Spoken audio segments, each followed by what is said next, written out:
This northeastern section of Alaska is dotted with oil rigs, crisscrossed with ice-covered roads, and seemingly everywhere there is pipeline.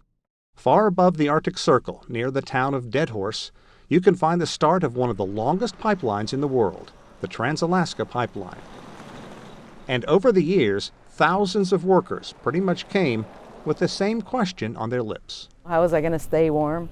Growing up in Cleveland, Ohio, of course we had snow, but nothing like this. The cold was nothing like up here. It doesn't help that virtually all heavy work must be done in the winter. There are no paved roads here. In this environment, people drive on ice-covered earth and the frozen Arctic Ocean. In the summer, these giant rigs are just too heavy to motor around on thawing earth. That's called a baby gone. A massive vehicle used to pump water onto ice, to make the ice thick enough for even the heaviest of vehicles. On the ocean, it might only be a half a mile ice road, but it might be 25 feet thick. Because a drilling rig weighs in at 2 million pounds, has got to go over that ice. At its height, the pipeline carried more than 2 million barrels of oil a day. Today, that number is down to 500,000 daily.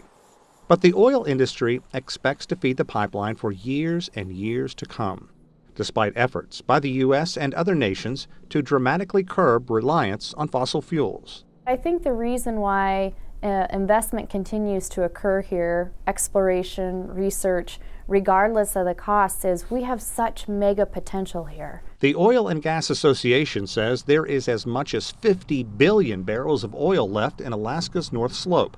That includes offshore deposits. If that's true, workers like truck supervisor Rusty Watson will continue to risk life and limb to extract energy from this harsh environment.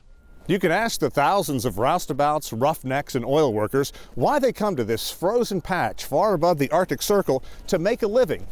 But the answer is simple and one word: money.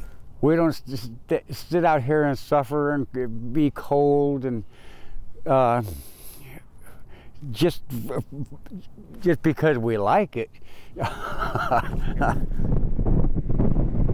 In the winter, it's dark 24 hours a day. Brutal winds and treacherous blizzards. Even though an entry-level job means as much as $28 an hour, these folks earn it. There is no mountains around here. It's total tundra.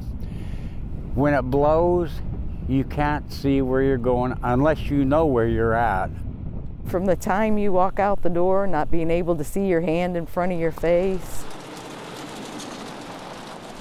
Climate change means something different here.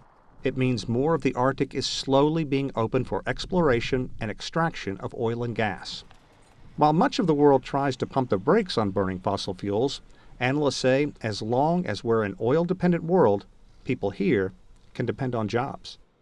Sean Calebs, CCTV, Deadhorse, Alaska.